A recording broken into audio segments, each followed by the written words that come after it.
okay, so what would be a good story? So Olympics are coming up, and actually I say the opening ceremony is in 9 days time, and the shame of this Olympics is going to be that the crowds will not be there, that obviously with the worldwide situation we're living in. But for me, Olympics was by far and away the reason why you did it. Like, okay, all of the, I mean, I'll describe the 18,000 repetitions in order to kind of get to an Olympics in terms of training to racing. But the Olympics is the opportunity where, not just in your own sport, it's all across these sports that you get to join the party, I guess. And having said I'm 6'3", and the other three that I rode with are all taller than me. They're 6'5" and 6'6". But for example, when you go into the Olympic Village, you don't meet anyone who's average. And actually, you very rarely see someone who's 5'9" and sort of, yeah, of medium build. Because actually, I've got this picture of Steve Redgrave, who looks like a little child compared to the Russian basketball team who are standing next to him, who are all either 7'1" or 6'10". You then got the comparison that you meet the gymnasts or the long distance runners who are absolutely tiny, and you don't actually realize quite how tiny they are until you see them relative to other people, because it's probably similar with rowers. People don't realize rowers at all because you only see us standing next to other rowers, or you see us sitting down in a boat, and actually you don't realize that actually rowers are very tall. And the average in the men's team going to Tokyo next week, the average height is 6'6" of the men's team. So yeah, it's long levers, it's tall bodies. So going into the Olympics, you've got this sort of carnival of extreme people, either really tall, really short, really wide, really thin, but all the best in the world at what they're doing. So you go into that village.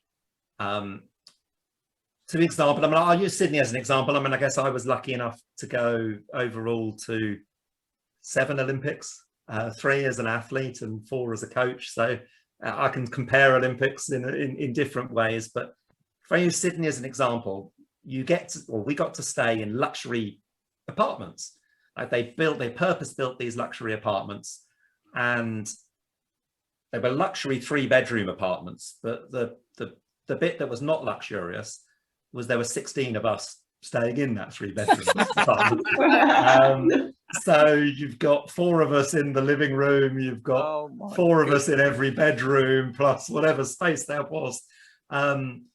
Because yeah, there's a limitation to space. So I always used to share with James, which made me the envy of about 50% of the population, but he doesn't smell as good as he looks. So it wasn't always the most pleasurable, but all there was between like James and my side of the bedroom and Stephen Matthew's side of the bedroom was a temporary partition. So there are 4 of us in that bedroom. So it's intense, 1, because of the competition, but 2, because of the living conditions. And so you've got that. The other side, and actually one of the nice things is if you like McDonald's, then Olympic villages are great places to be, because there's a free McDonald's if you really want to ruin your diet just before competition. So in some Olympics, there's been a free Pizza Hut, there's a free McDonald's, and it's just like any normal McDonald's, except it doesn't have the front counter. So when they put the burgers down the chutes, you could just go up and take whatever you liked, which, as I say, you try to avoid pre-competition. But the bonus of rowing is it's always in the first week of the Olympics. Olympics is always 2 weeks long, and rowing is always the first week. So the first week, we're very much focused on competition. The second week, we're focused on doing all the things that we haven't been able to do for years. And that might include eating, because the dining hall in any Olympic Games has to cater for every single nationality that's there. So for every single nationality, they have to have food that they're comfortable and would recognize, and kind of at least replicates their dishes that they would find at home. So in any Olympic canteen, there is about 100 different stations where you can get different types of food. And again, once competition is finished, you can go off and enjoy all of the different kind of nationalities of food, and it's all free, so you could do that. But different sports not have to eat different things though? Do they not have different sort of diet? Yes, so I mean, rowers traditionally eat a very sort of carbohydrate heavy diet because we need the energy. And actually, when we had a nutritionist, I was eating, I think, best part of 8,000 calories just to maintain the same body weight, because we would otherwise burning it up. But then you had to be very careful pre-competition, because I'm not now burning up the calories because we've reduced the distance of training. Yeah. So consequently, I have to be really careful what I'm eating pre-competition. But what you discover was, because rowing tended to be early morning, you'd have the rowers in at the crack of dawn, or you'd have some of the other sports there. But then later in the day, because actually the athletics wouldn't start until the evening, they'd be adjusting their body clocks for a much later start. So we'd actually be coming in having lunch probably when they're having breakfast, or we wouldn't see them in the evening, because actually they're actually trying to produce the physical peak at 10 o'clock at night, whereas we're trying to produce the physical peak at 10 o'clock in the morning. So it would almost be like we'd be on different time zones, and yeah, we would have different foods. But the bit in the story, I guess, in terms of the Olympics, that's still one of my memories, is that family of athletes, that mix of different people. And it was great. You'd find yourself, I mean, I went to 2 Olympics with the Swiss team, so you'd suddenly find yourself sitting next to Roger Federer, for example, who was about to go off and do a tennis match, and actually you'd find yourself sort of chatting to him. Or actually, sometimes even when I was in the British team, I'd sit down next to somebody in a British tracksuit, and I'd realise I've never met them before, and I actually don't know who they are, because there's 350 of us in the Olympic team, and I've assumed because they've got a British tracksuit on that they're going to be a British rower, because our championships normally are just rowing. So it was that sort of atmosphere, and yet it's very, very competitive. It's very, as I say, very much about being the best in the world.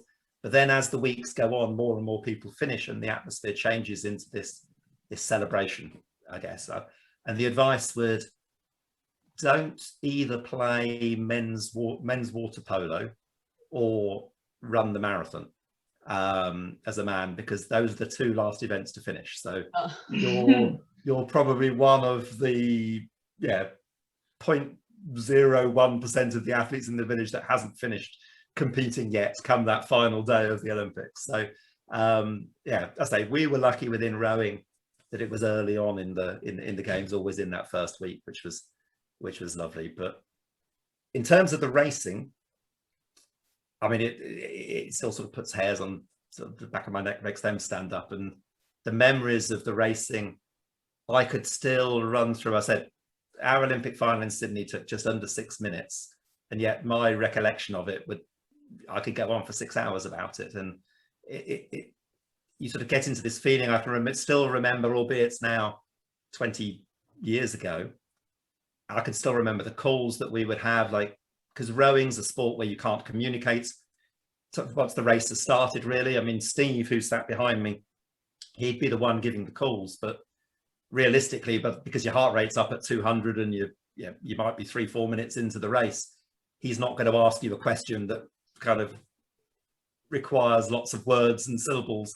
Basically, we practiced the fact that Steve would say legs, and we know what reaction that means. So our reaction over the next 30 seconds would depend on what he'd said. Or, okay, he'd say, okay, one of the things we had minutes, and at 1 minute gone, there was a certain routine that we'd go through that involved finding a different rhythm or rowing a slightly different length of stroke in order to kind of find a more sustainable pace. And I can still remember those one words 20 years later, and the actions that it made us kind of respond with, because in the end, rowing particularly is a team sport. I mean, there's one event in rowing you can do on your own, but actually you normally do that because you've got no friends. And actually it's the fun part is the team aspect. And a lot of the reason we train so much is that when it comes down to it, it's not just the basic technique that has to be the same, it's how do we react to pressure. If the Italians are coming at us in the Olympic final and putting in a particularly high intense burst in the middle of the race, how do we react? Because if if Matthew, who's physically the strongest in our team, goes off on his own and doesn't bring the rest of us with him, not only will we go slower, we probably won't go straight. And it's not just about being the fastest, it's about rowing the shortest distance, because you could be very fast at rowing in a zigzag over the course, and actually it's pointless. Ultimately, we've got to make sure that we stay as straight as possible. And to, again, put that into perspective, you've got 4 athletes on average. We were 100 kilo average, so 400 kilos between us. We're hanging on to a lever that's 4 meters long with a big kind of spoon at the end of it. So we've got a lot of leverage working, and yet I'm trying to steer the boat with a rudder that's about the size of half a credit card and can move in about 5 to 10 degrees in either direction. And I also don't want to use that because it's a brake, and actually it'll help correct the steering, but it'll actually slow us down. So that's why we spent so much time sort of working on technique.